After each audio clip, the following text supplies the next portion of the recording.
বান্দার সকল চাহিদা যে কিতাবের মধ্যে খুঁজে পাওয়া যায়। বলি আল্লাহু আকবার। আল্লাহ রাব্বুল আলামিন বলেন, ফাআইনা তাযহাবুন ইন হুয়া ইল্লা যিকরুল লিল আলামিন লিমান শাআ মিনকুম আন ইস্তাকিম ওয়া মা তাশাউনা ইল্লা আন ইয়াশা আল্লাহু রাব্বুল আলামিন। আল্লাহু আকবার। বান্দা তুমি কোথায় যাচ্ছ? কার পিছনে ছুটে চলছো? সব কিছু বাদ দিয়ে তোমরা এই জিকিরের দিকে আসো, কোরআনের দিকে আসো। কোরআন তোমাকে সুপারিশ করে জান্নাতের দরজা পর্যন্ত পৌঁছায় দেবে। জোরে বলি সুবহানাল্লাহ। কোরআন, আল্লাহ তাআলা এই কিতাবকে একটি বিশাল পাওয়ার দিয়েছেন। এমনকি আমার নবীজি কিছু সংখ্যক উম্মতকে নিয়ে জান্নাতের দিকে যাওয়ার চেষ্টা করবেন চতুর্থবারের মতো। সেই সময় কোরআন বাদার প্রাচীর হয়ে বলবে, আল্লাহ এই বান্দাগুলো, আমি কোরআন আমার বিরুদ্ধে কথা বলেছে, আমার আইনের বিরুদ্ধে কথা বলেছে, আমার বিধানের বিরুদ্ধে কথা বলেছে, আল্লাহ তুমি তাদেরকে জান্নাত দিতে পারো না। সেই দিন ইল্লা মান হাসাবাহুল কোরআন, কোরআন যাদের বিরুদ্ধে দাঁড়িয়ে যাবে তাদের কোনোদিন আর জান্নাত জুটবে না। এজন্য এই কিতাবের সমর্থন দরকার আছে না নাই বলেন তো? এই কিতাবের আমরা পক্ষে থাকবো না বিপক্ষে থাকবো? মাহফিলে পক্ষে, বাইরে গেলে বিপক্ষে। বলেন বলেন, এই কিতাবের সমর্থনে কাজ করব না বিপক্ষে কাজ করব? সমর্থন। এটাকে নিয়ে আমাদের কাজ করতে হবে। কোরআনকে শুধু নামাজের মধ্যে মানলে হবে না, কোরআনকে সব জায়গায় মানতে হবে। কোরআনকে মানার দাবি হলো এক জায়গায় না সব জায়গায়? সব জায়গায় মানতে হবে।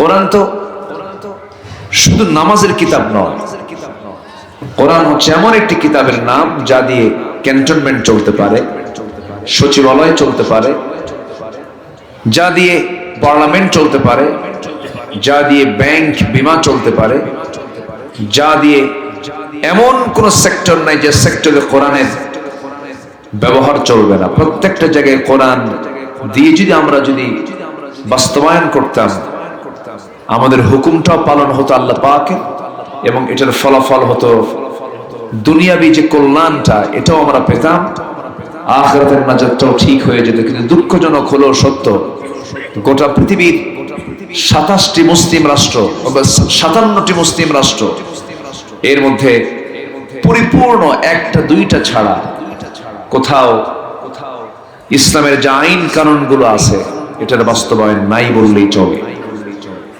গোটা পৃথিবীর দ্বিতীয় বৃহত্তম মুসলিম জনপদ বাংলাদেশ, 54 বছর হলো দেশ স্বাধীন হয়েছে। কোরআনকে কি আমরা সব জায়গায় এখনো পৌঁছায় দিতে পেরেছি? আসতে পেরেছি? কি পেরেছি আমরা বলেন? পেরেছি হলো সংসদে আইন আকারে পাশ করেছি হলো মদের আইন, সুদের আইন, মদের লাইসেন্স দিয়েছি, সুদের কারবারকে জায়েজ করে দিয়েছি, জেনার আইন, বেশ্যাবৃত্তির আইন পাশ করা হয়েছে। 54 বছরে আমরা মুসলমান হয়ে এতটুকুই পেরেছি। কিন্তু অন্তত জাহান্নাম থেকে বাঁচার জন্য নামাজের যে একটা আইন, সে আইন আজ পর্যন্ত কোনো মুসলমান আমাদের পার্লামেন্টে পাশ করতে পারে নাই। অথচ জাহান্নামে যাওয়ার 1 নম্বর কারণ কি বলুন তো? জাহান্নামে বান্দা যাবে 1 নম্বর অপরাধ কি বলেন? জোরে বলেন না ভাই, একটু কথা বলতে হবে। বলেন তো 1 নম্বর কারণ কি বলেন? নামাজ। কোরআনকে প্রশ্ন করুন, কোরআন বলো জাহান্নামে যাবার কারণগুলো কি কি?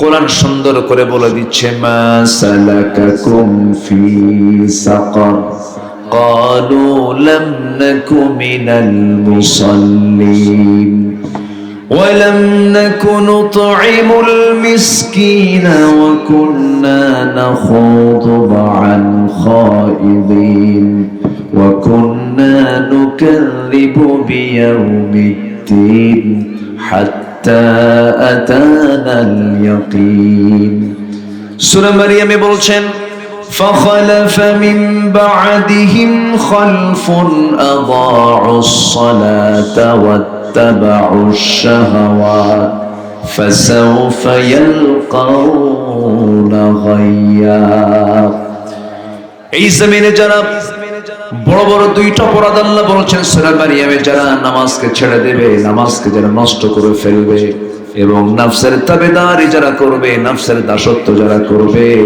আমি আল্লাহ রাব্বুল আলামিন তাদেরকে শুধু জাহান্নাম নয়, জাহান্নামের গর্তের ভিতরে আমি তাদেরকে ঢুকে ফেলবো।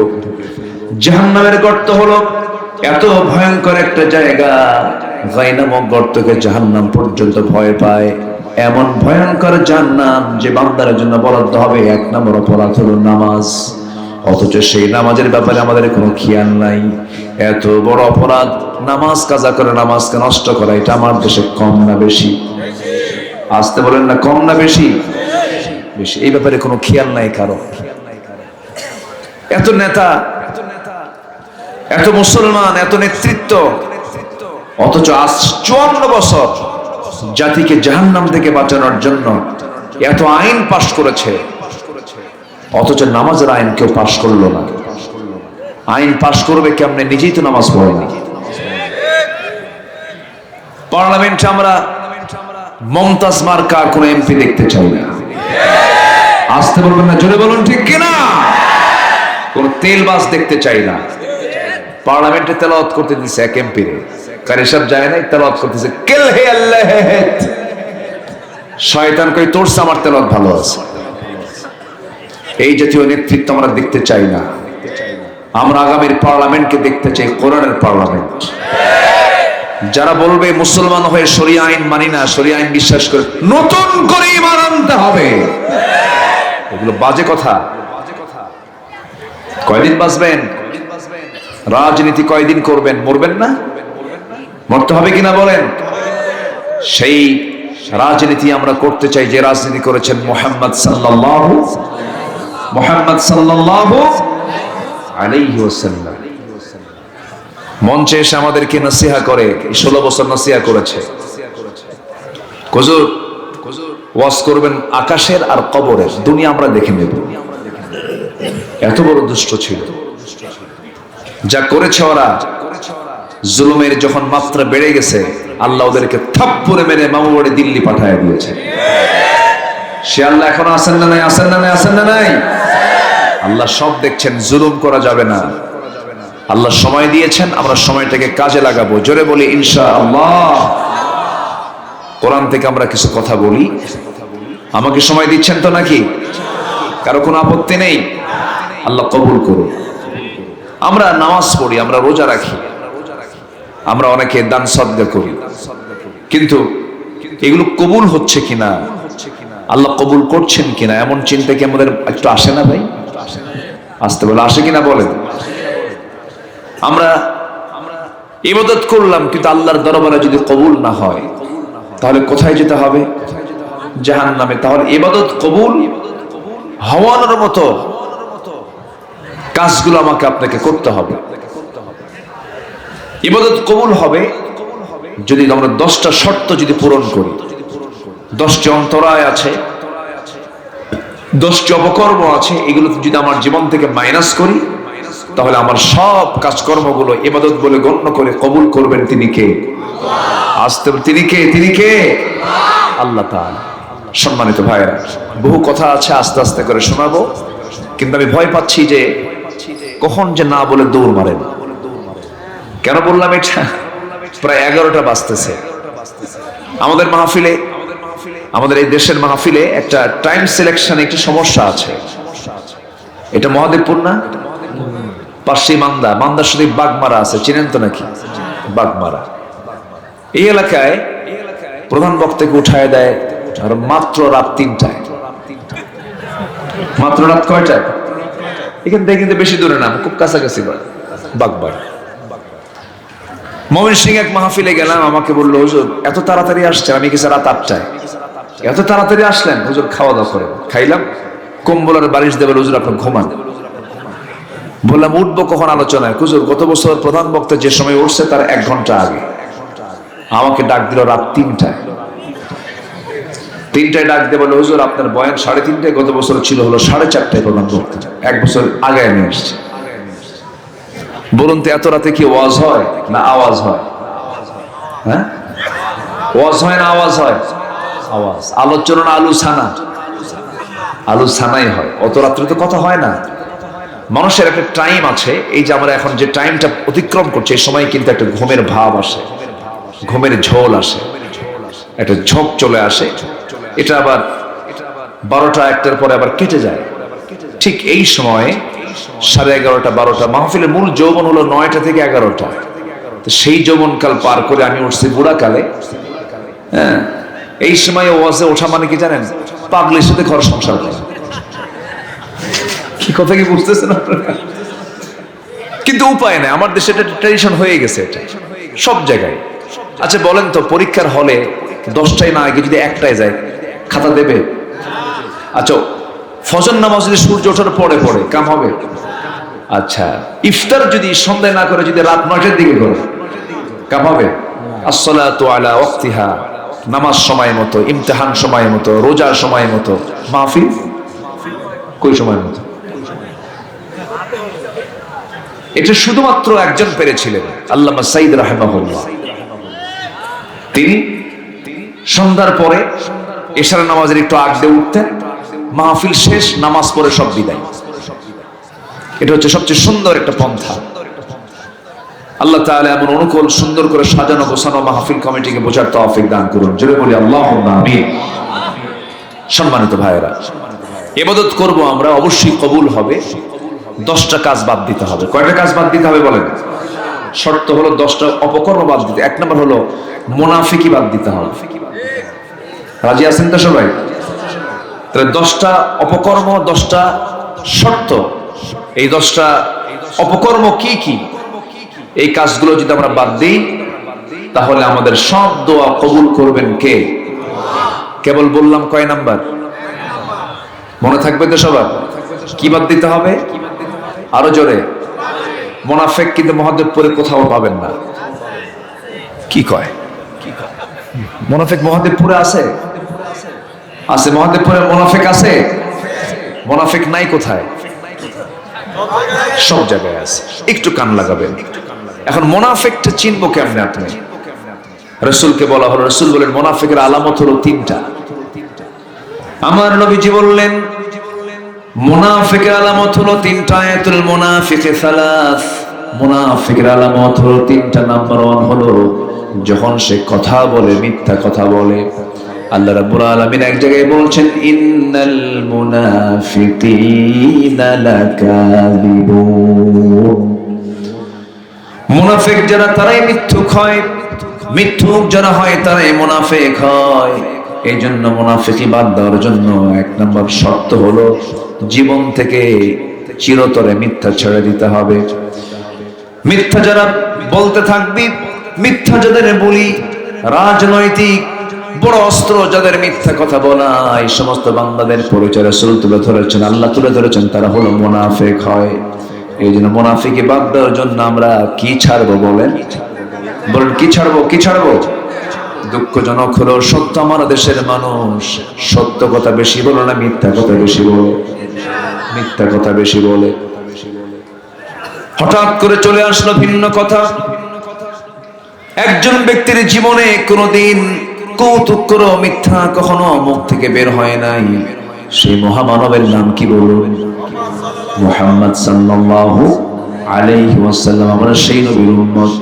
আমরা যদি মিথ্যা কথা বলি, নবীর উম্মতের শানে এটা যায় না। আমার নবীজি কোনোদিন মিথ্যা কথা বলেন না, আমরাও মিথ্যা কথা বলবো না। যদি কোনো বান্দা মিথ্যা ছেড়ে দিয়ে যদি সত্যকে লালন করে, আসিদকু ইয়াহদি ইলাল বির, একটা মানুষ যদি সত্য কথা বলে, আল্লাহ রাব্বুল আলামিন তার জন্য একটা রাস্তা বের করে দেন। সেই রাস্তাটা হলো কিছু নয়, সেই বান্দার জন্য আল্লাহর জান্নাতের রাস্তা তার জন্য তৈরি হয়ে যায়। যেরকম সুবহানাল্লাহ। মিথ্যা ছেড়ে দেব আমরা। আল্লাহ রাব্বুল আলামিন এক জায়গায় বলছেন, ইয়া أيها الذين آمنوا اتقوا الله وقولوا قولا سديدا يصلح لكم أعمالكم ويغفر لكم ذنوبكم ومن يطع الله ورسوله فقد فاز فوزا عظيما جل الله أكبر ঈমানদারেরা তোমরা আল্লাহকে ভয় করো সাথে তোমরা সত্য কথা বলো মিথ্যার ধারে পাশে যেও না এবং আল্লাহ বলছেন যারা মিথ্যা কথা ছেড়ে দেবে আল্লাহ এবং নবীর যারা আনুগত্য করবে ফাকাদ ফাযা ফাওজান আযীমা এরা মহা সাফল্যে সাফল্যবান হয়ে যাবে। একটা প্রশ্ন করব আমি, বলুন তো আমার দেশে কারা বেশি মিথ্যা কথা বলে? হ্যাঁ, প্যাঁচ লাগায় দিলেন না। আমি বললাম যে মিথ্যা কথা কারা বলে বেশি? বলেন নেতারা। ঠিক আছে নাকি? আসতে কোন কেন ভয় পাচ্ছেন নাকি আপনারা? উনি যে বলছেন নেতারা, কি ঠিক আছে? ঠিক আছে, সবচেয়ে বেশি মিথ্যা কথা বলে কারা?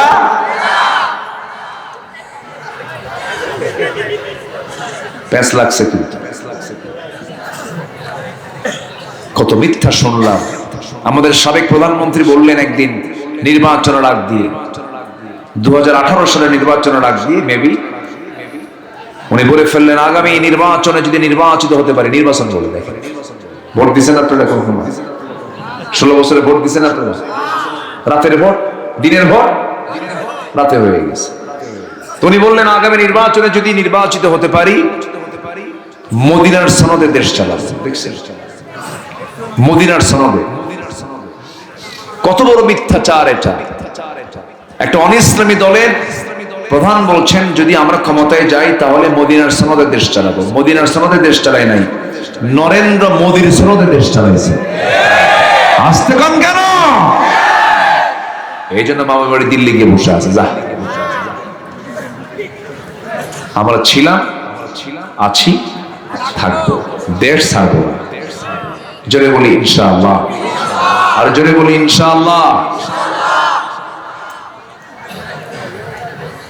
কত নির্যাতন গুলো করা হয়েছে, কোনো কারণ নাই। জেলখানে আটকিয়ে রেখে অসংখ্য মানুষকে জুলুম করা হয়েছে। আল্লামা সাঈদীর মতো মানুষকে মেরে ফেলা হয়েছে। কি অপরাধ ছিল তার? মাঝে মাঝে খুব কষ্ট লাগে জানেন। 13টি বছর অন্ধকার প্রকোষ্ঠে থেকে এই জননন্দিত একজন মানুষ, যার কাজ হলো একটা আদর্শ নাগরিক তৈরি করা, জাতি তৈরি করা, 13 বছর জাতিকে মাহরুম রেখেছে তার সেবা থেকে। কত পরিমাণ জুলুম হতে পারে। টুপির কাজ মাথায় রাখা, মাথায় না রেখে যদি হাঁটুতে দেন টুপির কাম হলো? চশমার কাজ চোখে রাখা, যদি চোখে না রাখেন কাম হলো? জুতার কাজ কোথায় রাখা, যদি কলায় দিয়ে দেন জুলুম হলো। একজন আলেমের জায়গা হলো, একজন ওয়াইজের জায়গা হলো মাহফিলের ময়দান, এখানে না রেখে তাকে জেলখানে আটকে রেখেছিল। কত বড় জুলুম। 2018 সালে নির্বাচনের আগ দিয়ে হঠাৎ করে আমার বাড়ি ঘেরাও হলো। আমাকে ধরে থানায় জমা দিল। ওসি মহোদয় আমার দিকে তাকায় না, মাথা নিচু করে আছে। বললাম সে রুকুর হালতে কেন, কি হয়েছে আপনার? হুজুর খুব লজ্জা পাচ্ছি, কি বলি আপনাকে, দোষ তো নাই আপনার, কিন্তু ধরে আনতে বাধ্য হয়েছে। কেন? সামনে ইলেকশন। হুজুর কিচ্ছু মনে করে না, মাফ করে দিয়ে, নির্বাচন শেষ হলে আপনি জেলখানা থেকে বের হয়ে আসবেন, ওয়াজ দেখেন। তো বললাম আমার তো এই যে বিশাল বিশাল মাহফিল গুলো আছে, এগুলো কেমনে কি করবো? হুজুর একটু বিশ্রাম নেন, যা কি করবেন, আমার চাকরি বাঁচান তো ফরজ। আমি বললাম ইমান বাঁচান নফল। কোর্টে চালান দিল, কোর্টে গেলাম। জজ আমার দিকে তাকায় আর চিন্তা করে এই লোকটাকে ধরলো কারা। মামলার ধারা দেখে দেখে যে জামিন তো হবেই না, জামিন দিলে আমার চাকরি নেই, জেলখানায় পাঠায় দিল। ঢুকলাম, চুরি তো আর করে নেই, বুকে সাহস ছিল, চান্স পাইছি। জেলখানাতে এখন ঢুকতে চাইলেও ঢুকতে পারবেন না। ঢুকলাম, ঢুকিয়ে দেখে এক বুড়ো চাচা 80 পার হয়ে গেছে বয়স, আমার দিকে তাকায় লম্বা একটা সালাম দিয়ে এত খুশি, আমাকে সালাম দিয়ে হুজুর আপনি জেলখানায় ঢুকছেন? খুব খুশি হলাম। তো বললাম খুশি কেন? মাহফিলে যাই, ওয়াজ শুনি, অনেক দূর থেকে দেখি, এত চেষ্টা করছে মুসাফা করার, একটা বার চান্স পাই না, আল্লাহ মিলাই দিয়েছে। দোয়া করে আল্লাহ পাক আপনাকে জেলখানায় রাখুক।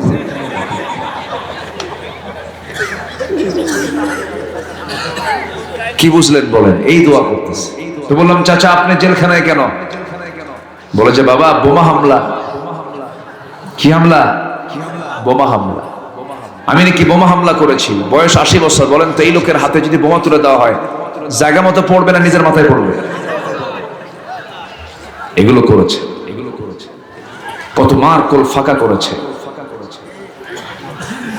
কত লোকের চাকরিচ্যুত করা হয়েছে, সন্তানের শোকে মা স্ট্রোক করে মারা গেছে, অনেক কিছু হয়েছে। জুলুম যে করবে, জুলুমের ফলাফল তাকে ভোগ করতেই হবে।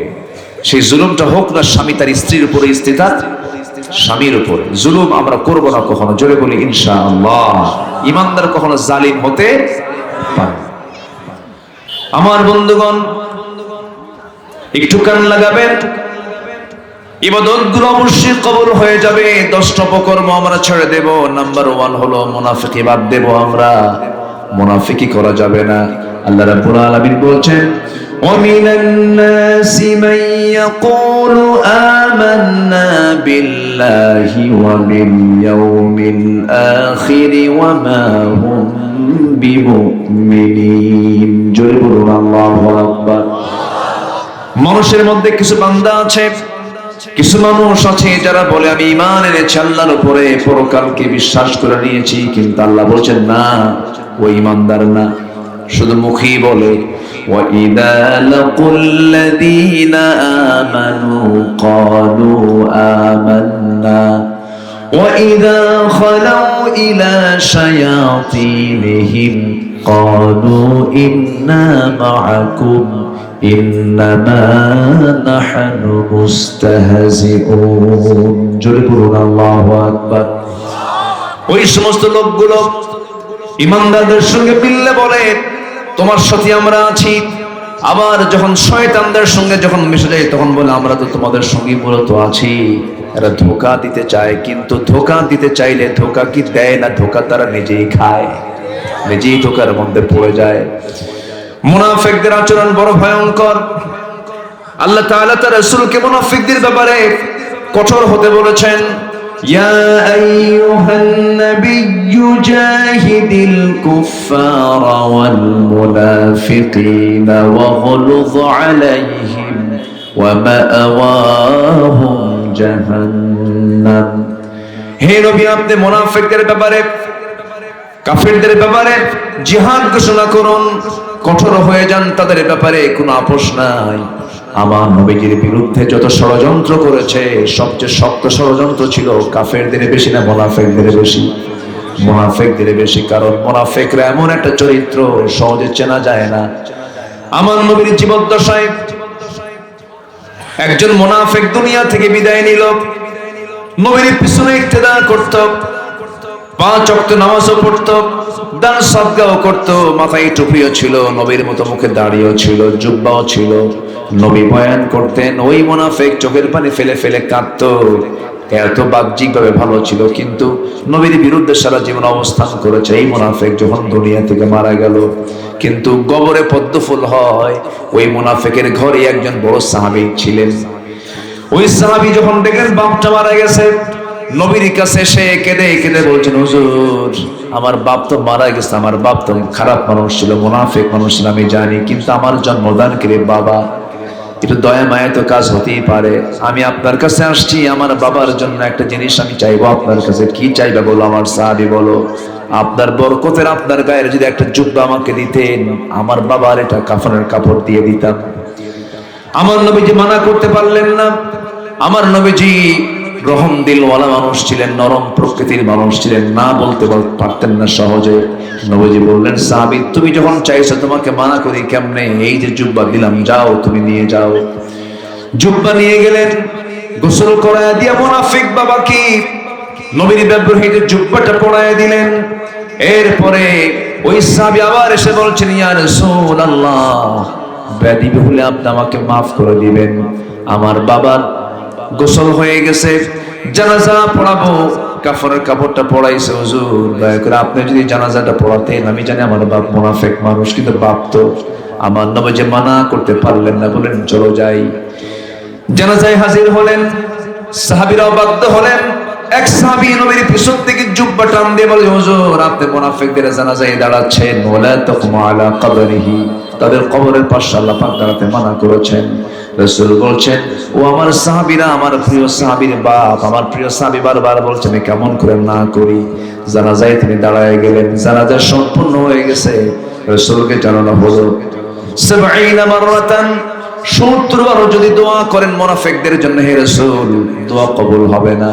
আমার বন্ধুগণ, মুনাফিক এমন একটা জঘন্য নাম, নবী তার জন্য দোয়া করেছেন তাও কাম হয় নাই। নবীজি নিজের পরনের জুব্বা পর্যন্ত তার গায়ে দিয়েছেন তাও কাম হয় নাই, কারণ মুনাফিকের জন্য কোনো দোয়া আল্লাহর দরবারে কখনো কবুল হবে না। আমার বন্ধুগণ, এই মুনাফিকের শাস্তি সবচাইতে বেশি হবে। ইন্নাল মুনাফিকিনা ফিদ দারকিল আসফালি মিনান নার ওয়া লান তাজিদা লাহুম নাসীরা। মুনাফিকরা জাহান্নামের সর্বনিম্ন স্তরে তার অবস্থান করবে, তাদের কি কোনো সাহায্যকারী থাকবে না। আমার বন্ধুগণ, সেই মুনাফিকি থেকে বাঁচার দরকার আছে না নাই? আসতে বলবেন না, আছে না নাই? ইসলামের দ্বিতীয় খলিফার নাম কি বলেন? বলেন বলেন বলেন বলেন। ওমর।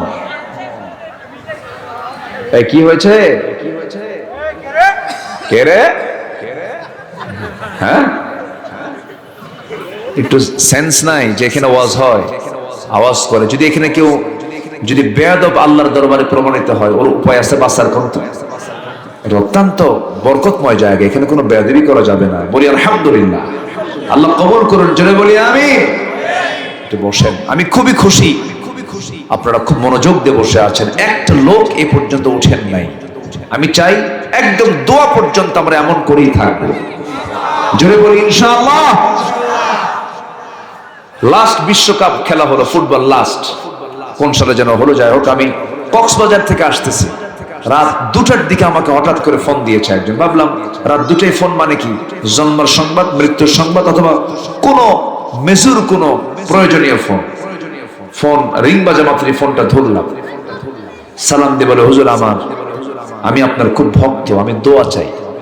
রাত 2টার দিকে কি দোয়া হয় করতে? আমি বললাম ঠিক আছে দোয়া করুন। হুজুর দোয়াটা আমার জন্য না। কি দোয়া? আমি ওযু করছি হুজুর, 2 রাকাত নামাজ আমিও পড়েছি। আমি ভাবলাম কি যে দোয়া চাবে। 2 রাকাত নামাজ আমিও পড়েছি, আমি ওযু করেছি। হুজুর আজকে রাত 3টার দিকে ব্রাজিল আর্জেন্টিনার খেলা আছে, দোয়া করবেন আমার জন্য, আমার দলটা জিতে যায়। চিন্তা করেন, সারা রাত জেগে জেগে আবার ওযু করে নামাজও পড়ছে, খেলাই যেন জিতে। আমরা এখানে বসে আছি, আপনি কি বুঝতে পারছেন? আপনি হয়তো অনুমান কতটুকু করতে পারছেন জানেন, একদিন এই মাহফিলটা আমার আপনার জন্য নাজাতের কারণ হতে পারে। আল্লাহ কবুল করুন, জোরে বলি আমিন। কেউ যাবেন না। বেশ কিছু দোকানপাটও লক্ষ্য করছি, অনেকে বিড়িও টানতেছে দেখলাম। বিড়ি খাওয়া তো সুন্নতে মুআক্কাদা নাকি? এই জাতি নামাজ বেশি পড়ে না, বিড়ি বেশি খায়। কি বেশি খায় বলেন তো? বিড়ি বেশি খায়। এত বিড়ি খায় মনে হয় সুন্নতে আদম, এত খাওয়া খায়। ভাত বেশি খায় না বিড়ি বেশি খায়? হ্যাঁ, ভাত কই? ভাত মিস হয়, বিড়ি মিস হয়, বিড়ি মিস হয়। তাহলে কোনটা বেশি খাওয়া হলো? বিড়ি। এত টানা টানা। আবার মাহফিলে এসে প্রশ্ন করে, হুজুর বিড়ি খাওয়া কি জায়েজ আছে? ও চেষ্টায় আছে ফতুয়ায় জায়েজ কেমনে করা যায়। এগুলো উম্মতে মুহাম্মাদের কাজ না, আমরা এগুলো করবো না। জোরে বলি ইনশাআল্লাহ। নেশা, সকল নেশা হালাল না হারাম? আসতে বলবেন না, হালাল না হারাম? হারাম। নেশার কাছে যাব না আমরা। বিড়ি খাবেন, চেহারা আল্লাহ পাক ওইরকম বিড়িখোর বানায় দেবে। আছে না এরকম চেহারা? আছে না? এত সুন্দর চেহারা, লাল টকটকে ঠোঁট, গোলাপির মতো ঠোঁট, বিড়ি খায়, কেমন দেখা যায় কোন? ঠোঁটটা কালো, দেখি মনে হয় বিড়ি খোর। কি খোর? কি খোর? মদ খাবেন, চোখ লাল হবে। বালা মান কাসাবা সাইয়্যাতান ওয়া আহাতাত বিহি খাতিআতুহু, পাপ আপনাকে ঘেরাও করে ফেলবে। মদ খাবেন, চোখ লাল হবে। নেশা করবেন, আপনার নেশার সিমটম ব্লাডে ফুটে উঠবে। ব্লাড টেস্ট করলে ধরা খাবে যে আপনি কি নেশা করেন। পাপ করবেন, সিমটম শরীরে ঢুকাই দিবেন কে? আল্লাহ তাআলা। অবৈধ জিনা করবেন, রোগ ঢুকাই দিবেন কে? আল্লাহ। রোগ কি এমনি এমনি হয়? নিজকে ধ্বংসের দিকে ঠেলে দেওয়া যাবে না। আল্লাহ তাআলা ঠোঁট দিলেন সুন্দর করে, সেই ঠোঁট কালো বানায় দিল কে? দেখছেন? আল্লাহ কইছে। কাম সারছে, আল্লাহ বলে ঠোঁট কালো বানায় দিছে। দেখছেন? খাবেন আপনি বিড়ি আর আল্লাহর দোষ দিবেন? আল্লাহ সকল নেশা থেকে জাতিকে বাঁচান। জোরে বলি আমিন। নেশা করবো না, জোরে বলি ইনশাআল্লাহ। যুবকরা পচা জিনিস খায়ও না।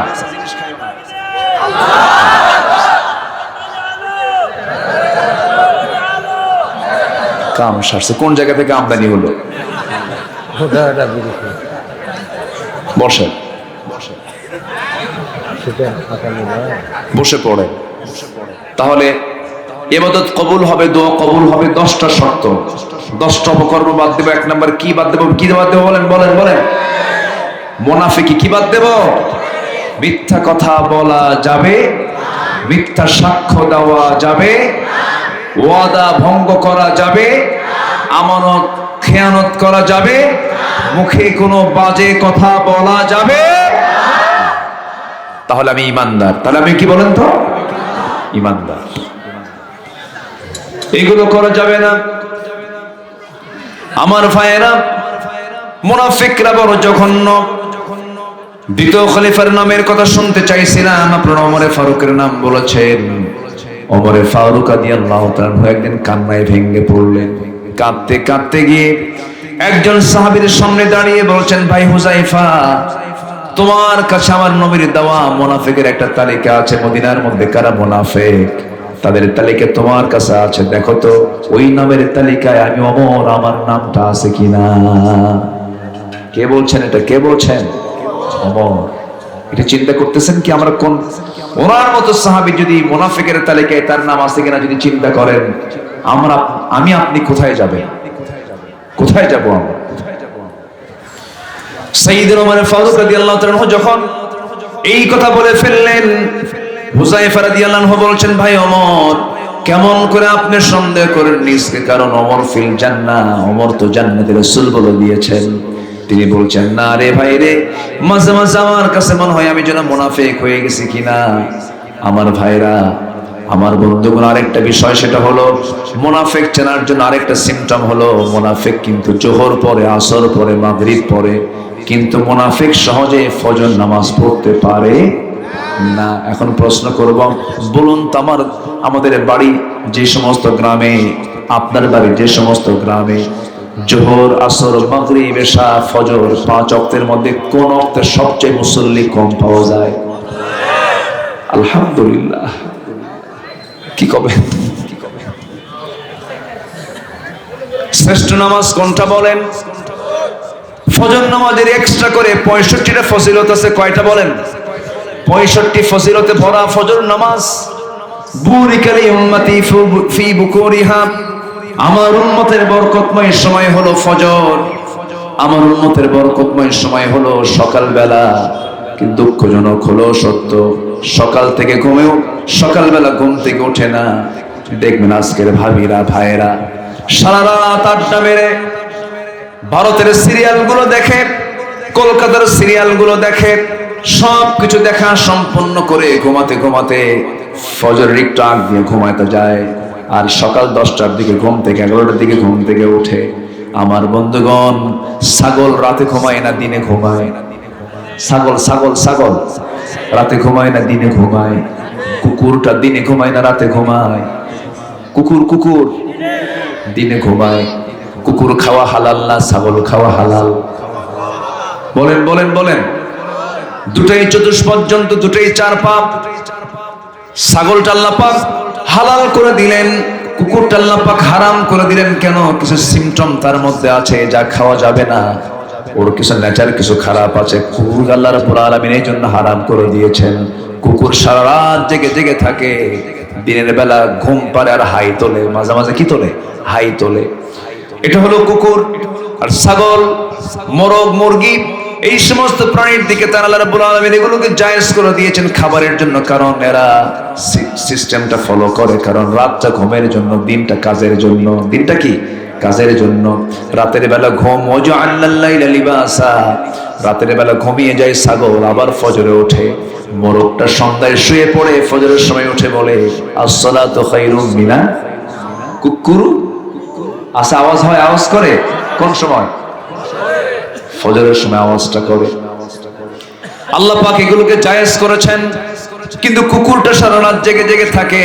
তাহলে রাত জেগে জেগে দুনিয়ার কাজ করা হচ্ছে কুত্তা স্টাইল। কি স্টাইল? কুকুর কুকুর এগুলো করে। এশার নামাজ পড়ে রাসূল করিম সাল্লাল্লাহু আলাইহি সাল্লাম তিনি দেরি করতেন না, ঘুমিয়ে পড়তেন সচরাচর। শেষ রাত্রিতে আগে ভাগে উঠে যেতেন। ওয়ামিনাল লাইলি ফাতাহাজ্জাদ বিহি নাফিলাতান লাকা আসা আইয়াবআসাকা রাব্বুকা মাকামান মাহমুদা। জোরে বলুন আল্লাহু আকবার। রাত যখন গভীর হয়ে যেত, আমার নবী আগের রাত্রিতে ঘুমায় নিতেন একটু। ঘুমের তো প্রয়োজন আছে, প্রত্যেকটা মানুষের মধ্যে ঘুমের দরকার আছে না নাই বলেন? ঘুমের প্রয়োজন আছে, ঘুমটা আগে পেরে নিতে হয়। শেষ রাত্রে আমার নবীজির সারা জীবন তার সুন্নাহ ছিল। আমার নবীজির তাহাজ্জুদ কখনো মিস হয় নাই। কোন এক রাত শুধু তাহাজ্জুদ মিস হয়েছিল, একটা রাত। নবীজি আফসোস করে বলেছেন, ও আয়েশা, আমার বড় আজকে ক্ষতি হয়ে গেল। বিছানাকে তুমি নরম করে দেওয়ার কারণে আজকে আমার ঘুমটা লম্বা হয়ে গেছে, তাহাজ্জুদটা কাজা হলো। আফসোস করেছেন তিনি। আমার বন্ধুগণ, আমার নবীজি তাহাজ্জুদ মিস হলে পর আফসোস করে। আর তার উম্মতে মুহাম্মাদি 5 ওয়াক্ত নামাজ না পড়া বলে আমার ঈমান আছে। কি আছে? কয় ঈমান আছে। আমার দেশে নামাজি বেশি না ঈমানদার বেশি? বলেন, ঈমানদার বান্দা বেশি না নামাজি বেশি? ঈমানদার বেশি। কি বেশি বলেন? ঈমানদার বেশি। নামাজ পড়ে না কিন্তু বলে হুজুর আমার ঈমান তো আছে। আছে কিনা বলেন? আমার নবীজির তাহাজ্জুদ কাজা হয়েছে এক রাত। নবীজি আফসোস করেন।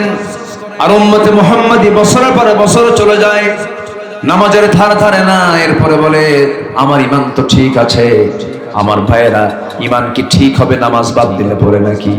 নামাজ পড়লে ঈমান ঠিক হয়ে যাবে। আমরা নামাজ পড়বো, জোরে বলি ইনশাআল্লাহ। আরো জোরে বলি ইনশাআল্লাহ। আমার ভাইয়েরা, মুনাফিকি আমরা বাদ দিয়ে দেব। মুনাফিকের কোন সিমটম যেন আমাদের মাঝে না আসে। কাফেরকে চেনার জন্য সূরা কাফিরুন আল্লাহ দিয়েছেন, মুনাফিককে চেনার জন্য সূরা মুনাফিকুন দিয়েছেন। আবার ঈমানদারকে চেনার জন্য আল্লাহ রাব্বুল আলামিন মুমিনুন দিয়েছেন। আমরা মুনাফিক সূরা পড়ব, মুনাফিক থেকে যেন বাঁচি। আমরা কাফিরুন সূরা পড়ব, কুফরি থেকে যেন বেঁচে যাই। মুমিনুন সূরা পড়ব, মুমিন হওয়ার জন্য 7টা গুণ দরকার। কয়টা গুণ দরকার বলেন? আসতে বলবেন না, কয়টা গুণ দরকার? এইদিকে ইবাদত কবুলের শর্ত হলো কয়টা বলেন? 10টা। এইদিকে মুমিন হওয়ার জন্য আমল কয়টা বলেন? 7টা। একটা একটা করে শুনবো আজকে, জোরে বলি ইনশাআল্লাহ। আমার বন্ধুগণ, মুনাফিকি যখন একটা মারাত্মক অপরাধ। আমার নবীজির জীবনের সবচেয়ে বেশি কষ্ট রাসূলকে দিয়েছে মুনাফিকেরা। আমার নবীজি কোন এক যুদ্ধের অভিযানে তিনি বের হলেন। আম্মা জান আয়েশা সিদ্দিকাকে সাথে করে নিয়ে তিনি বের হয়েছেন। অভিযান শেষ হয়ে গেল। আমার নবীজি অভিযান থেকে ফিরে আসতেছিলেন। আমার নবীজি উহুদের ময়দানে আমার নবীজি পরিবার সহ গেছেন।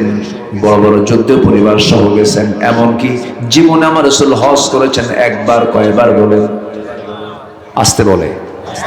আমার রাসূল জীবনে হজ করেছেন কয়বার? একবার হজ করেছেন। একা যান নাই, সাথে আম্মা জান আয়েশা সিদ্দিকাকে সাথে নিয়ে চলে গেছেন। ইহরামের কাপড় পরবেন। আম্মা জান আয়েশা সিদ্দিকা বলেন, রাসূল আমার সঙ্গে সহবাস করলেন, মনের তৃপ্তি মিটায় নিলেন, নফসের যে চাহিদা তিনি মিটায় নিলেন, সহবাস হয়ে গেল, ফরজ গোসল সম্পন্ন করলেন। এরপর আমার নবী ইহরামের নিয়ত বাঁধলেন, ইহরামের কাপড় পরলেন। আমার বন্ধুগণ, নবী রাসূল এত পারিবারিক মানুষ ছিলেন যে রাসূল বড় বড় জটিল যুদ্ধেও রাসূল স্ত্রীকে সাথে নিয়ে যেতেন, সঙ্গে নিয়ে যেতেন, কারণ স্ত্রী হলো ঈমানের পাহারাদার। বউর সাথে থাকবে, ঈমানটা তার ঠিক থেকে যাবে। আমার নবীজি হজের মতো সফরেও বউকে বাদ দেন নাই, জিহাদের মতো সফরেও স্ত্রীকে বাদ দেন নাই। কারণ স্ত্রী যদি বলে আমার স্বামী ভালো, আল্লাহ বলবেন ওই বান্দা ভালো। স্বামী যদি বলে আমার স্ত্রী ভালো, আল্লাহ বলবেন ওই বান্দি আমার ভালো। সুবহানাল্লাহ। বউ হচ্ছে ঈমানের পাহারাদার। বউকে সাথে নিয়ে চলবেন, আপনার চোখ ঠিক থাকবে। আর একা একা চলবেন, ওয়াসওয়াসা দেওয়ার সম্ভাবনা আছে না নাই বলেন তো? আছে। ধরেন আপনার বউকে নিয়ে আপনি রাস্তায় বের হয়েছেন, ইজি বাইকে চলেন। ইজি বাইক না কি বয় এলাকা? ইজি বাইক বলে না কি কয়? অটো। অটো, আচ্ছা। অটোতে আপনি চড়েছেন, অটোতে 4-5টা সিট থাকে। হঠাৎ করে দুজন যেতেই সামনে গায়ে কাপড় চোপড় না এমন একজন মহিলার সামনে বসে পড়লো। বসে পড়ে কি না? এরকম বসে না? এরকম বসে তো। কাপড় চোপড় থাকে না তো এখন। যেরকম বনের পশু, হাইওয়ান যেগুলো, এগুলো যেরকম গায়ে কোনো কাপড় চোপড় নাই, এগুলো হাইওয়ান কিছু আছে গায়ে কাপড় চোপড় আছে না নাই বলেন তো? আছে না নাই? কাপড় চোপড় নাই তো। কাপড় চোপড় ছাড়া মহিলা বসছে, হঠাৎ করে আপনি তাকান নাই, হয়তো বা হঠাৎ করে অন্য খেয়ালও হতে পারে, হয়তো 29 সেকেন্ড চাইছিলেন ওই মহিলার দিকে। আর এই দৃশ্য যদি আপনার বউ দেখে, বলেন তো কি হতে পারে? হয়তো ওই সময় কিছু বলবে না, ওই সময় কিছু বলবে না, কিন্তু বাড়িতে আসার পর তাও কিছু বলবে না। হয়তো রান্না বান্না করতেছে, সবই ঠিকঠাক আছে। হঠাৎ করে যদি আপনি ডাক দিলেন, সুইটি, তোমার সুইটি ছায়া থাকো আরেকদিকে। কি কথা কি বুঝতেছেন আপনারা?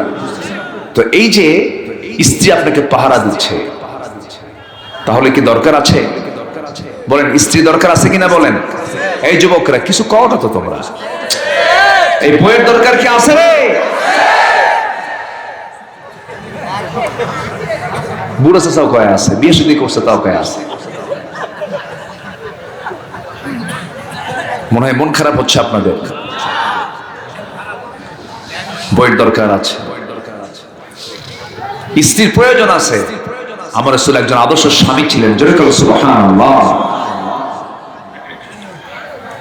স্ত্রীর দিকে তাকালে আল্লাহ পাক সওয়াব দিয়ে ভরপুর করে দেন। অন্যের বউ না, কিন্তু নিজের বউ, এটার জন্য মনে থাকে। আবার পরকীয়ার পরিমাণ এখন কমছে না বাড়ছে? বলেন, কমছে না বাড়ছে? বেড়েছে। এগুলোর মূল কারণ হলো এই অপসংস্কৃতি, ইন্ডিয়ান কালচার গুলো, ইন্ডিয়ান নাটক, সিনেমা গুলো, এগুলো মেয়েদেরকে দেখতে দিবেন না, পরিবারে কাউকে দেখতে দিবেন না। ফিতনা সব শেষ করে দিচ্ছে সবকিছু। আমার নবীজি যুদ্ধে চলে গেছেন, আম্মা জান আয়েশা সিদ্দিকাকে সাথে নিয়ে চলে গেছেন। ফিরে আসলেন। ফিরে আসার পথে আমার নবীজি বললেন, এক সাহাবীকে ডাক দিয়ে বলছেন, সাফওয়ান এইদিকে আসো, আমরা অভিযান থেকে মদিনার দিকে ফিরে যাচ্ছি। এতগুলো সাহাবী, হঠাৎ করে যদি কেউ রাস্তা ভুলে যায়, পথ হেরে যায়, পথ ভুলে যায়, তোমার দায়িত্ব হলো সবার শেষে ঘোড়ায় চড়ে তুমি আসবে। যেই লোকটা বাদ পড়বে তাকে সঙ্গে করে নিয়ে মদিনায় পৌঁছা দিবা। তুমি তো রাস্তাঘাট ভালো ছিল, ঠিক আছে হুজুর, তাকে দায়িত্ব দেওয়া হলো। কোন সাহাবী বাদ পড়েন নাই। আম্মা জান আয়েশা সিদ্দিকা রাদিয়াল্লাহু তাআলা নবীর স্ত্রী, পালকি থেকে তাকে নামিয়ে দেওয়া হলো। উটের পিঠে তিনি বসেছিলেন, হাওদার মধ্যে ছিলেন। হাজতের প্রয়োজন হলো, হাজতের সারবেন তিনি। আস্তে করে উটটা বসায় দেওয়া হলো, পালকি নামায় দেওয়া হলো। সেখান থেকে নেমে তিনি আড়ালে চলে গেলেন, শৌচ কার্য করলেন। শৌচ কার্য কমপ্লিট করে একটু দেরি হলো আসতে, এসে দেখেন হাওদাও নাই, পালকিও নাই, ওই উটটাও নাই, সব চলে গেছে।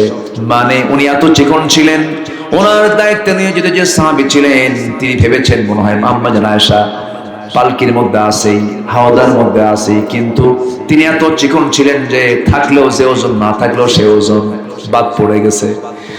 আম্মা জান আয়েশা সিদ্দিকা এসে দেখেন কেউ নাই। হতাশ হলেন না, ভাবলেন হয়তো পরীক্ষায় পড়ে গেলাম। কাপড় চোপড় দিয়ে কোনো মতো সতর ঢাকলেন। পর্দার পরিবেশটা কন্ট্রোল করলেন, মাথা চুল সব ঢেকে নিয়ে বসে বললেন। দূর থেকে ওই সাহাবী, দায়িত্বপ্রাপ্ত সাহাবী দূর থেকে দেখে কে যেন বসে আছে, কাছাকাছি গিয়ে দেখেন এটা তো আম্মা জান আয়েশা। চিনলেন কেমনে? পর্দার আয়াত নাযিল হওয়ার পূর্বেই তিনি তাকে দেখেছিলেন একবার, এই জন্য তাকে চিনতে পারলেন। সঙ্গে সঙ্গে বললেন, মা আপনি তো উম্মতের জন্য মা, উম্মাহাতুল মুমিনিন, নবীর স্ত্রীরা সব উম্মতের জন্য মা। উম্মতের জন্য কি কোনো চিন্তা করবেন না, আপনার কোনো টেনশন নাই। রাসূল আমাকে দায়িত্ব দিয়েছেন, আমি আপনাকে সযত্নে সম্মানের সাথে মদিনায় পৌঁছায় দেব। ঘোড়ার পিঠে করে তাকে সুন্দর করে সম্মানজনক ভাবে তাকে নিয়ে নবীর ঘর পর্যন্ত তিনি পৌঁছায় দিলেন। কিন্তু এই কথা মুনাফিকদের টিমের মধ্যে, মুনাফিকদের সার্কেলে যখন এই নিউজটা চলে গেছে, সাফওয়ান গোটা রাত্রিবেলা আম্মা জান আয়েশাকে একই ঘোড়ার পিঠে করে একসাথে মদিনায় নিয়ে আসছে। আয়েশার সতীত্ব নষ্ট হয়ে গেছে, আয়েশা নষ্ট হয়ে গেছে, নষ্টা মহিলা যেরকম, নাউযুবিল্লাহ। এমন চরিত্র, এমন জাতীয় মুনাফিকি চরিত্র এখনো কিছু লোকের মধ্যে আছে না নাই? আসতে বলবেন না, আছে না নাই? একটা অপবাদ চাপায়া দিল আম্মা জান আয়েশার বিরুদ্ধে, এমন জাতীয় একটা অপবাদ যখন চাপায়া দিয়েছে, গোটা মদিনার টক টক হয়ে গেছে। নবীর কেন যখন এমন জাতীয় কথা চলে আসলো, স্ত্রীর বিরুদ্ধে এমন কথা শুনলে পরে কি স্বামীর ভালো লাগে নাকি? মনটা খারাপ হয়ে গেল। আমার নবীজি এই কথাগুলো যখন শুনলেন, আস্তে করে বলছেন, আয়েশা কিছু কিছু কথা আমার কানে এসে কান ভারী করে দিচ্ছে, আমার কষ্ট হচ্ছে। আমি তোমাকে সন্দেহ করি না, তবে আয়েশা আমার মন বলছে এই অবস্থায় যেহেতু মদিনায় এই কথাটা সবচেয়ে বড় কথায় রূপ নিয়েছে, তোমার চরিত্র নাকি নষ্ট হয়ে গেছে, এমন জাতীয় কথা চতুর্দিকে স্প্রেড হচ্ছে। আমার মন বলছে তুমি আমার ঘরের থেকো না, তোমার মার বাড়ি চলে যাও, বাবার বাড়ি চলে যাও। বলুন তো কোন স্বামীর মুখ থেকে স্ত্রী যদি এমন জাতীয় কোন কথা শোনে, বলুন তো আসমান ভেঙে পড়ার মতো নয় কিনা? বলে আসমান ভেঙে পড়ার মতো হয়ে যায়। আম্মা জান আয়েশা সিদ্দিকার জীবনে বিশাল বড় পরীক্ষা চলে আসলো, পেঁচ লাগায় দিয়েছে মুনাফিকরা। কারা কারা কারা কারা? মুনাফিকরা। আমার নবীজির স্ত্রী আম্মা জান আয়েশা সিদ্দিকা আস্তে করে বলছেন, ইয়া রাসূলুল্লাহি, আপনি কিন্তু আমার শুধু স্বামী নন, আপনি হচ্ছেন বিশ্ব নবী। আপনি আমাকে অর্ডার করলে আমি মানতে বাধ্য, আমি আমার বাবার বাড়ি চলে যাচ্ছি। কিন্তু একটা কথা বলি ইয়া রাসূলুল্লাহি, আমার বিয়ের ফয়সালা কিন্তু জমিনে হয় নাই, আমার বিয়ের ফয়সালা কিন্তু আসমানে হয়েছে। সেই আসমানের মালিক মহান রব্বুল আলামিনের উপর আমি সমস্ত দায়িত্ব দিয়ে দিলাম। জোরে করে সুবহানাল্লাহ। ফাইদা আযামতা ফাতাওয়াক্কাল আলাল্লাহ। চলে গেলেন আম্মা জান আয়েশা সিদ্দিকা মার বাড়িতে চলে গেলেন।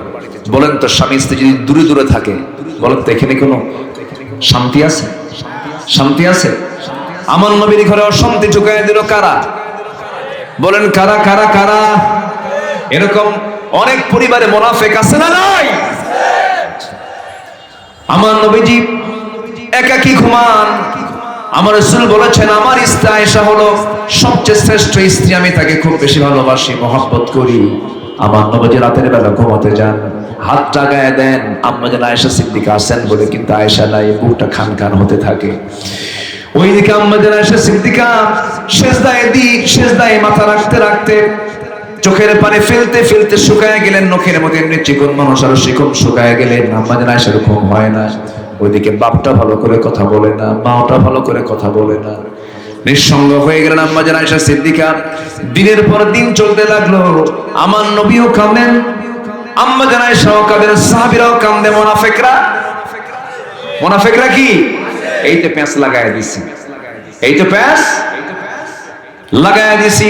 মুনাফিকরা আনন্দ উল্লাস করছে, নবীজি বড় কষ্টের মধ্যে আছেন। সময় যেতে লাগলো। আম্মা জান আয়েশা সিদ্দিকা বলেন, আল্লাহ তাআলা আমি আয়েশা আমাকে 9টা কারণে শ্রেষ্ঠতা দান করেছেন। নাম্বার 1, আল্লাহ রাসূল আমাকে মাত্র 9 বছর বয়সে বিয়ে করেছেন। 13 বছর নববধূ করে তার ঘরে আমার রাসূল আমাকে নিয়ে চলে গেছেন। আমি নিজেকে ভাগ্যবান মনে করি, আমি একমাত্র কুমারী স্ত্রী। আম্মা জান আয়েশা সিদ্দিকা বলেন, আমি জিবরাইলকে নিজের চোখে দেখেছি। আরেকটা কারণ হলো, আমি যখন নবীর সঙ্গে ঘুমাতাম একই চাদরের নিচে, সেই সময় আমি থাকা অবস্থায় নবীর উপর ওহী নাযিল হতো, আমি এটা টের পেতাম। আম্মা জান আয়েশা সিদ্দিকা বলেন, আমি নিজেকে ধন্য মনে করি, আমার শানে আল্লাহ রাব্বুল আলামিন অনেকগুলো আয়াত না কয়েকটা আয়াত নাযিল করেছেন। আম্মা জান আয়েশা সিদ্দিকা বলেন, আমি নিজেকে ধন্য মনে করি, রাসূল আমার ব্যাপারে বলেছেন, সুরিত খাবার যেমন শ্রেষ্ঠ খাবার, আমার স্ত্রীদের মধ্যে সবচেয়ে শ্রেষ্ঠ স্ত্রী হলো আমার আয়েশা। সুবহানাল্লাহ। এমন সুন্দর করে আম্মা জান আয়েশা সিদ্দিকা বলেন, আরেকটা কারণে আমি শ্রেষ্ঠ, সেটা হলো আমার রাসূল দুনিয়া থেকে বিদায় নেবেন, বিদায় নেওয়ার আগে আমার নবীজি আমার মুখের লালা খেয়ে তিনি দুনিয়া থেকে বিদায় নিয়েছেন, আমার মুখের লালাকে তিনি পান করেছেন। আমি নিজেকে ধন্য মনে করি। আমার নবীজি আমার কোলেই মাথা রেখেছেন, আমার কোলেই মাথা রেখে দুনিয়া থেকে বিদায় নিয়েছেন। সর্বশেষ আমার নবীজির সর্বশেষ কথাটা আমার সঙ্গেই বলেছেন, আমাকে বিদায় দিয়েছেন, আমি তাকে বিদায় দিয়েছি। আমি নিজেকে ধন্য মনে করি। আমি আমার নবীজির ইন্তেকালের পর তার চোখটা আমি নিজের হাতে নিচের দিকে নামায় দিয়েছি এবং নিজেকে ধন্য মনে করি। আমার ঘরে রাসূলকে দাফন করা হয়েছে, আমার ঘরে আমার নবীজি শুয়ে আছেন। জোরে বলে সুবহানাল্লাহ। আমার বড় শখ ছিল, আমি আয়েশা, আমার বড় তামান্না ছিল আমি নবীর পাশে ঘুমাবো। আমার বাপ আমার নবীর পাশে ঘুমিয়ে পড়েছেন, আমার বাবা বকর ঘুমিয়ে পড়েছেন। আমার বড় শখ ছিল, কিন্তু ইসলামের দ্বিতীয় খলিফা ওমর ফারুক রাদিয়াল্লাহু আনহু যখন ইন্তেকাল করবেন তার পূর্বে অসুস্থ হয়ে পড়েছেন, রক্তাক্ত হয়েছেন। এমন সময় আমার কাছে প্রস্তাব আসলো আমি যেন তাকে আমার নবীর পাশে ঘুমানোর জায়গাটা দিয়ে দেই। আমি নিজেকে ধন্য মনে করি, এত বড় একজন শাসনকর্তা আমার কাছে চাইছে, আমি কেমন করে মানা করি। আমি আমার জায়গাটা খলিফা ওমর ফারুকের জন্য বরাদ্দ দিয়েছি। জোরে বলেন সুবহানাল্লাহ। নবীর কবরের পাশে দুজন শুয়ে আছেন। কয়জন বলেন? আসতে বলবেন না, কয়জন বলেন? কিন্তু ঘরটা কার? ঘরটা কার? ঘরটা কার? সেখানে তিনি থাকতে পারলেন না, উদারতার পরিচয় দিয়ে খলিফাকে দান করে দিলেন। তার আব্বার পাশে শুয়ে আছেন। আমার বন্ধুগণ, আম্মা জান আয়েশা সিদ্দিকা বলেন, আমি নিজেকে ধন্য মনে করি। রাসূল আমাকে খুব ভালোবেসেছেন, খুব মহব্বত করেছেন। সেই আম্মা জান আয়েশার জীবনে মুনাফিকরা চরম বিপদে ফেলে দিল, চরম সংকটের মধ্যে ফেলে দিল। নবীজির মধ্যে ক্রাইসিস চলে এলো, তার মধ্যেও ক্রাইসিস চলে এলো। কিন্তু দিন শেষে মুনাফিকরা জিতে না হারে, মুনাফিকরা জিতে না হারে। মিথ্যার পরাজয় আছে না নাই? খিয়ানতকারীর পরাজয় আছে না নাই? ওয়াদা ভঙ্গকারীর পরাজয় আছে না নাই? শেষ আল্লাহ তাআলার পক্ষ থেকে আয়াত নাযিল হয়ে গেল, ইন্নাল্লাযীনা জাউ বিল ইফকি উসবাতুম মিনকুম। হে রাসূল, আপনি চিন্তা করবেন না আয়েশার ব্যাপারে, আপনি সন্দেহ করবেন না। আয়েশার কোনো সমস্যা নেই, আয়েশার সতীত্ব নিয়ে আছে, আয়েশার কোনো দোষ নাই। সুবহানাল্লাহ। এটা অপবাদ মাত্র। নবীজি আনন্দ দেখে কে? নবীজি আমার হাস্যোজ্জ্বল চেহারা নিয়ে শ্বশুর বাড়ি গেলেন। কার বাড়ি গেলেন? শ্বশুর বাড়ি চলে গেলেন। আমার বন্ধুগণ, এখান থেকে একটা বিষয় সুস্পষ্ট হয়ে গেল, রাসূল কি গায়েব জানতেন? আসতে কয়, রাসূল গায়েব জানতেন না? রাসূল গায়েব জানতেন না, কিন্তু আমার দেশের পীর সাহেবরা গায়েব জানে। দরবারের কিছু দরবারের লোক আছে, ওরা গায়েব জানে। বাচ্চা কাচ্চা হয় না, যখন যায়, বাবা তোমার দরবারে আসছে, বাচ্চা কাচ্চা কি আছে? চোখ 10 মিনিট বন্ধ রাখে, ইচ্ছে করে চোখ 10 মিনিট বন্ধ রাখে, ভান ধরে থাকে। 10 মিনিট পর বারবার বলছে, বাবা বলো তো আমার বাচ্চা কাচ্চা কি আছে? 30 বছরের সংসার, বাচ্চা তো হয় না। অনেকক্ষণ চুপ মেরে থেকে হঠাৎ করে বলে, যা। মানে ওর কাছে মনে হয় কিছু একটা আসছে, বুঝলেন? কিচ্ছু আসে না, 1.5 হাত লাঠির বাড়ি দরকার। আসতে কম কেন? আসতে কম কেন? রাসূল গায়েব জানে না, ও গায়েব জানে। আমার রাসূল যদি গায়েব জানতেন, বলতেন, আয়েশা তুমি কোথায় যাচ্ছ? বাপের বাড়ি। কোথাও যাওয়া লাগবে না, আমার ঘরে থাকো, তোমার কোনো দোষ নাই। বলতে পারতেন না? তা তো বলেন। অপেক্ষা ছিলেন কার? কার অপেক্ষায় ছিলেন? আল্লাহর অপেক্ষায় ছিলেন। রাসূলকে যা জানানো হতো তিনি তাই জানতেন, কিন্তু গায়েবের মালিক কে? আলিমুল গায়বি ওয়াশ শাহাদা। আল্লাহু আকবার বলেন। বাচ্চা হয় না, চাইবো কার কাছে? সন্তান দেবেন কে? সন্তান দেবেন না কে? সন্তান ছেলে দেন কে? আসতে কোন কোন ভাই, ছেলে দেন কে? মেয়ে দেন কে? দেন না কে? দোষ কার? আল্লাহর দোষ। ফায়সালা, ফায়সালা কার? কারোই দোষ নাই। দিলেও সমস্যা নেই, না দিলেও সমস্যা নেই। দিল আমার নিয়ে গেল, বলেন তো দিয়ে নিয়ে যাওয়া এটার কষ্ট আরো কম না বেশি? বলেন তো বেশি। একটু দোয়া করবেন। আমি মানসিক ভাবে খুব অস্বস্তির মধ্যে আছি, একটু দোয়া করবেন। আমি আসতেনি হাজী সাহেবের সঙ্গে, আমার খুব প্রিয় মানুষ, উনি ওনার স্ত্রীকে হারিয়েছেন 2 বছর আগে। সবাই দোয়া করবেন আল্লাহ যেন তার স্ত্রীকে জান্নাতের উচ্চ মাকাম দান করেন। খুব মহব্বতের সংসার ছিল তাদের। যেতে তো হয়, মানুষকে যেতে হয়। আমার স্ত্রী, আমার নিজের পরিবারের কথা বলছি, 3 দিন যাবৎ সে অসুস্থ মারাত্মক ভাবে। ওই যে ঢাকাতে একটা মশা আছে, এডিস মশা, এটা মারাত্মক ভয়ঙ্কর, সাপের চেয়ে ভয়ঙ্কর। এডিসের কামড় খেয়ে বহু মানুষ মারা গেছে এ পর্যন্ত, জানেন না আপনারা? প্ল্যাটলেট লেভেল যদি আপ না হয় মানুষ মারা যায়। আমার পরিবারে এখন 2 জন ডেঙ্গু আক্রান্ত হয়ে আছে। আমার স্ত্রীকে আমি অবস্থায় রেখে আসছি। আজকে লেভেলটা আবার কমে গেছে, গতকালকে বেড়েছিল, আজকে আবার কমে গেছে। একটু দোয়া করবেন, আল্লাহ যেন সেহাতে কুল্লিয়া দান করে, আল্লাহ যেন শাফায়ে কামেলা আজলা দান করে, আল্লাহ যেন সুস্থতা নিয়ে আবার ফিরে আসার তৌফিক দান করে। আবার ছোট্ট মেয়ে, 2 বছর বয়স, ছোট্ট একটা মেয়ে আমার আছে।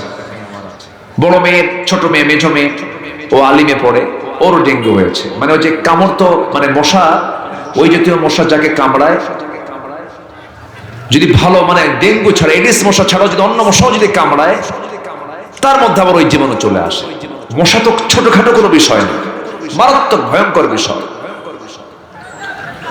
তো দোয়া করবেন আল্লাহ যেন সুস্থ করে দেন। একটু জোরে বলি আল্লাহুম্মা আমিন। এত মানুষ আপনারা আছেন, আল্লাহ পাক যেন দোয়া কবুল করেন, এবং সাথে আমাদের যাদের যা চাওয়া আছে আল্লাহ যেন তাও কবুল করেন। জোরে বলি আল্লাহুম্মা আমিন। সম্মানিত ভাইয়েরা, মুনাফিকরা ভয়ঙ্কর। মুনাফিকের চরিত্র থেকে আল্লাহ পাক আমাদেরকে বাঁচান। আমি কি দোয়া করে দেব? এই যে হাফেজ সাহেব, মাওলানা সাহেব, একটু বসেন, একটু বসেন, একটু বসেন, বসেন। আপনাদের নিয়ে তো দোয়া করবো, আপনারা চলে গেলে আমরা, আপনারা তো মূল আলেম ওলামা মানুষ, একটু বসেন।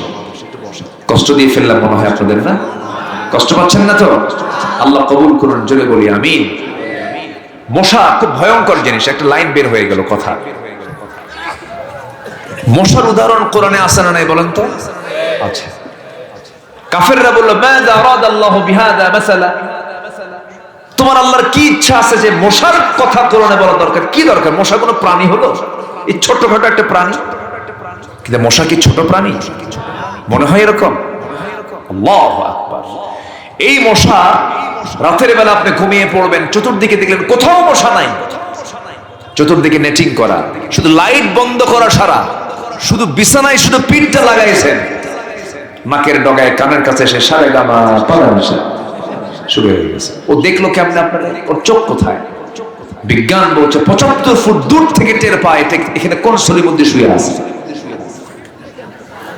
আর যে আওয়াজটা করে কানের নাকের ডগায় এসে, ওটা কি ওর কণ্ঠের আওয়াজ না পাখার আওয়াজ? পাখার আওয়াজ। বিজ্ঞান বলছে মশার যে পাখা আছে, ও প্রতি সেকেন্ডে 2টা পাখা, সে প্রতি সেকেন্ডে, কিন্তু মিনিটে না, প্রতি সেকেন্ডে সে তার পাখা ঝাপটান মারে 400 থেকে 500 বার। আজ পর্যন্ত এমন কোন দ্রুতগামী মেশিন বের হয় নাই যে মেশিনটা আল্লাহ পাক মশার দেহের মধ্যে সেট করে দিয়েছে। চিন্তা করা যায়? প্রতি সেকেন্ডে 400 থেকে 500 বার ঝাপটান মারে মশা। নমরুদ কামড় খাইছে কিসের? আস্তে কোন কেন? কিসের কিসের কিসের? মশাকে ছোট চোখে দেখার কোন সুযোগ নাই। সিরিঞ্জ তৈরি হয়েছে না, সিরিঞ্জে যে ইনজেকশন করে, যে একটা মস্কিটো ইন্সপায়ার্ড সিরিঞ্জ, একটা সিরিঞ্জ তৈরি হয়েছে এই মশার যে সামনে যে সুরটা দিয়ে যে বসায় দেয়। আচ্ছা বলেন তো, আমি আপনি যদি ঢুকাই, থাকতে পারবেন? আপনি পারবেন? আপনি সহ্য করতে পারবেন? আপনি তো চিল্লান মারবেন যে একটা নিডল যদি ঢুকান, আপনি থাকতে পারবেন না। কিন্তু মশা যখন ঢুকায় টের পান। কেন টের পান না? কি জানি, একজন কইছে, বলে দেখি আপনি টের পান না কেন? দেখেন মশা, দেখেন কি করে। মশার যে সুর আছে, মশার যে মুখের সামনের যে অংশ আছে, ছোট্ট চিকন সুর যে পাওয়া যায়, ওই চিকন সুরটার মধ্যে আল্লাহ রাব্বুল আলামিন 6টা অংশ দিয়েছেন। ওর মধ্যে 6টা ডিপার্টমেন্ট। 6টা অংশের ভিতরে 2টা অংশ দিয়ে আপনার চামড়ার উপরে বসে সে গোটা দেহটার চামড়াটা ফাড়ে ফেলে, বিশাল করে ফেড়ে ফেলার পরে 3 নাম্বার সূচ দিয়ে সে করে কি, আস্তে করে ব্লাড ভেসেল খুঁজে বের করে। 4 নাম্বার এবং 5 নাম্বার দিয়ে সে করে কি, আস্তে করে সে জায়গায় ঢুকাবে তার সুরটা।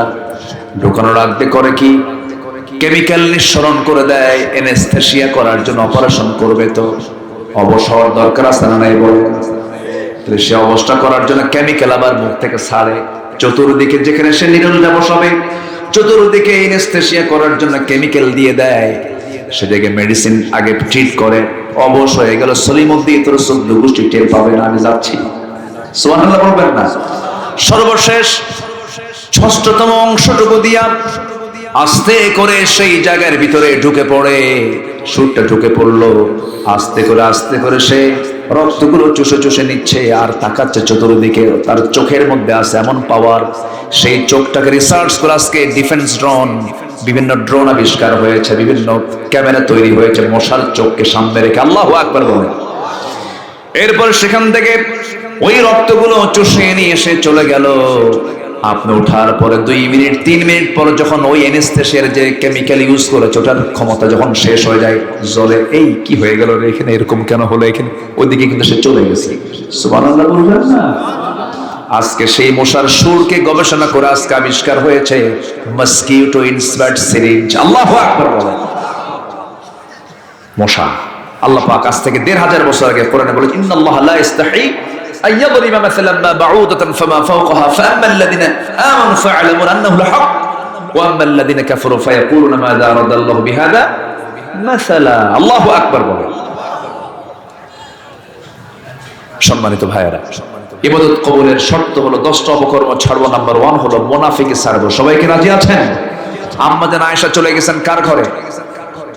বাপের ঘরে আসছে, স্বামীর ঘরে আসছে। রাসূল চলে গেলেন কার বাড়ি? মনে আছে আপনাদের? শ্বশুর বাড়ি চলে গেছে। শ্বশুর বাড়ি যাওয়ার পরে ডাকতেছেন, আয়েশা কোথায়? আম্মা জান আয়েশা জবাব দেন না। হুমায়রা কোথায়? আম্মা জান আয়েশা জবাব দিচ্ছেন না। হে লাল টুকটুকি মহিলা কোথায়? আমার কলিজা কোথায়? আমার পরাণ কোথায়? আমার নবীজি সুন্দর করে বারবার ডাকতেছেন, কোনো জবাব নাই। এবার বলছেন, আয়েশা তুমি মনে হয় রাগ করেছো, চলো আল্লাহ তাআলা ওহী নাযিল করেছেন, তোমার কোনো দোষ নাই। এবার তিনি বলছেন, আমি ইব্রাহিমের আল্লাহর প্রশংসা করি। কার আল্লাহ? রাসূল বলছেন, আয়েশা তোমার রাগ কমে নাই কেন? তুমি ইব্রাহিমের আল্লাহ বলছো, তোমার মন খারাপ এখনো আছে। দেখেন তাদের রাগটাও কত সুন্দর, যোগ্যতা সম্পন্ন ছিল। জোরে কান সুবহানাল্লাহ। আর আমার আপনার বউ বলে, যাও তুমি, কি ঠিক আছে না? আমি ইব্রাহিমের আল্লাহর প্রশংসা করি। রাসূল বললেন, আয়েশা তোমার রাগ কিন্তু এখনো আছে, আমি তোমার কথার মধ্যে টের পাচ্ছি। ইব্রাহিমের আল্লাহ বলতেছো, তুমি ইব্রাহিম পর্যন্ত চলে গেছো, সরাসরি আল্লাহ বলতেছো না। কি রাগটাও তাদের কত স্ট্যান্ডার্ড ছিল। আমার নবীজি কখনো কোনো স্ত্রীকে গালিগালাজ দেননি। একদিন 4 স্ত্রী, দেখেন রাসূল কেমন করে সমতা করেছেন। 4 স্ত্রী এসে রাসূলকে বলছেন, হুজুর আপনি কাকে বেশি ভালোবাসেন? কেন? 4 জনের মধ্যে গন্ডগোল লাগছে। ও বলে আমাকে, ও বলে আমাকে, ও বলে আমাকে। এখন আমরা সবাই বলে আমাকে। আপনার মুখে শুনতে চাই আপনি কাকে বেশি ভালোবাসেন। বলেন তো, প্রশ্ন উত্তরটা কি সহজ না কঠিন? শুধু কঠিন না বড় কঠিন? কার নাম নেবেন আর কার চেহারা কালো দেখবেন? রাসূল বললেন, যাও এটার জবাব আমি কালকে দেব। পাঠায় দিলেন। সন্ধ্যা হতে না হতেই 8টা খেজুর হাতের মধ্যে নিলেন, 2টা করে ভাগ করলেন। 2টা খেজুর করে সব স্ত্রীর ঘরে ঘরে দিবেন। আম্মা জান আয়েশার সামনে এসে বলছেন, আয়েশা আমি তোমাকে দারুণ ভালোবাসি, 2টা খেজুর তোমাকে দিলাম, কিন্তু তোমাকে 2টা খেজুর দিয়েছি এই কথা যেন কোনো স্ত্রীর কানে না যায়। দ্বিতীয় স্ত্রীর ঘরে গিয়ে 2টা খেজুর দিয়ে কি কথা বললেন, তৃতীয় স্ত্রীর ঘরে গিয়ে কি কথা বললেন, চতুর্থ স্ত্রীকে 2টা খেজুর দিলেন, সমান করে দিলেন। এরপরে চলে আসলেন তিনি তার জায়গা মতো। পরের দিন সকালবেলা বুক ভরা আশা নিয়ে নবীর কাছে এসে 4 জন এসে বলতেছে, হুজুর সকালে জানাতে চেয়েছেন, সত্যি করে বলুন তো আপনি কাকে সবচেয়ে বেশি ভালোবাসেন? আমার রাসূল বলেছেন, শোনো আমার স্ত্রীরা, আমি তাকেই সবচেয়ে বেশি ভালোবাসি যাকে গত রাত্রিতে লুকায় লুকায় 2টা খেজুর দিয়ে আসছি। জোরে কান সুবহানাল্লাহ। বিশ্ব নবী, আল্লাহ কবুল করুন আমাদের কেমন সুন্দর চরিত্র গঠন করার। জোরে বলি আল্লাহুম্মা আমিন। ইবাদত কবুলের শর্ত কয়টা বলেন তো? চলতেছে কয় নাম্বার? আরো আছে কয়টা? এখন বলেন তো, কি করব বলেন? অবশ্যই বলতে হবে।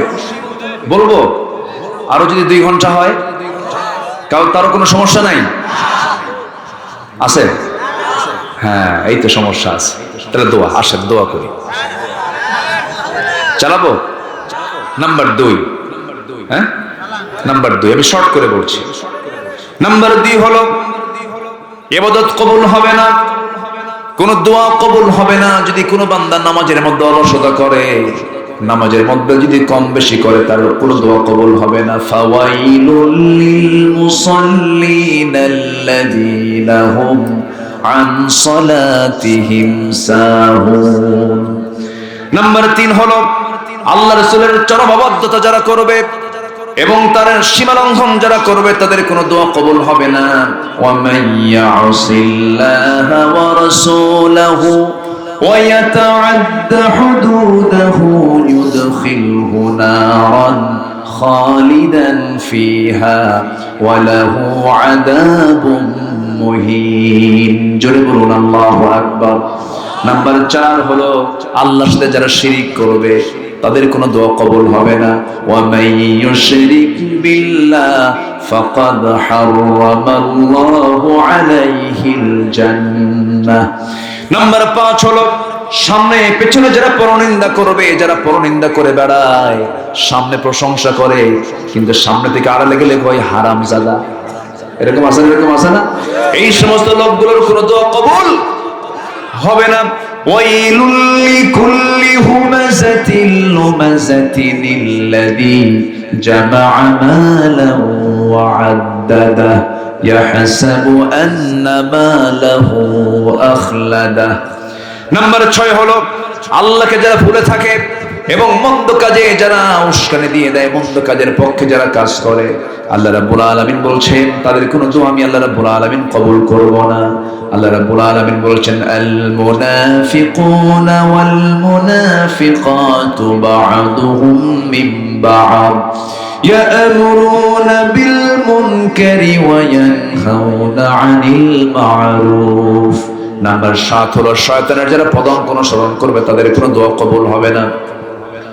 নাম্বার 8 হলো রিয়া যাদের মধ্যে থাকবে, লোক দেখানো ইবাদত, দান করেছে গোপনে দান করতে পছন্দ করে না, প্রকাশ্যে দান করবে, আবার বলবে আমার নামটা ওখানে লেখা রাখতে হবে, স্লোগান দিতে হবে, নাম বলবা না, নাম লিখে দিবা না, দান করব না। বলেন তো ওই লোকের দানের নিয়তকে আল্লাহকে না মানুষকে খুশি করা? মানুষকে খুশি করে দান করবে, তাদের কোনো দোয়া কবুল হবে না। রিয়া কোনো ইবাদত করা হবে না। দেখবেন সামনে নির্বাচন আসতেছে, দেখবেন নতুন কিছু মুসল্লির আমদানি হবে, ঠিক কিনা বলেন? মুসল্লি নতুন কিছু মুসল্লি আমদানি হবে না? নির্বাচন আসবে, দেখবেন নতুন টুপি মাথায় উঠবে। সারা বছর কিন্তু টুপি পড়ে না। আসরের নামাজ 4 বার পড়বে। কয়বার? 4 বার। সব লোক দেখানো। নাম্বার 9 হলো কুফরি যারা করবে, তাদের কোনো দোয়া কবুল হবে না। ইন্নাল্লাযীনা কাফারু লান তুগনিয়া আনহুম আমওয়ালুহুম ওয়ালা আওলাদুহুম মিনাল্লাহি শাইআ ওয়া উলাইকা হুম ওয়াকুদুন নার। জোরে বলুন আল্লাহু আকবার। সর্বশেষ আল্লাহর সঙ্গে মিথ্যা দৃঢ় অঙ্গীকার করে আবার তা অবজ্ঞার সঙ্গে ভঙ্গ করে যারা, এই সমস্ত অপকর্মের সঙ্গে যারা জড়িত, তাদের কোনো দোয়া চোখের পানি ফেলেও দোয়া করলে সেই দোয়া কবুল করবেন না তিনি কে দোয়া কবুল করবেন না? আসুন এই 10 অপকর্ম থেকে বেঁচে আমরা সুন্দর জীবন, ইমানদারের যে জীবন হওয়া দরকার, সেই জীবন আমরা ঢেলে সাজাই। ফজর পড়বেন কারা কারা? মুনাফিক থেকে বাঁচবেন কারা? ফজর পড়বেন কারা? একটু হাত তুলে দেখান দেখি। ফজর পড়বেন কারা কারা? একটু হাত তুলে দেখেন না।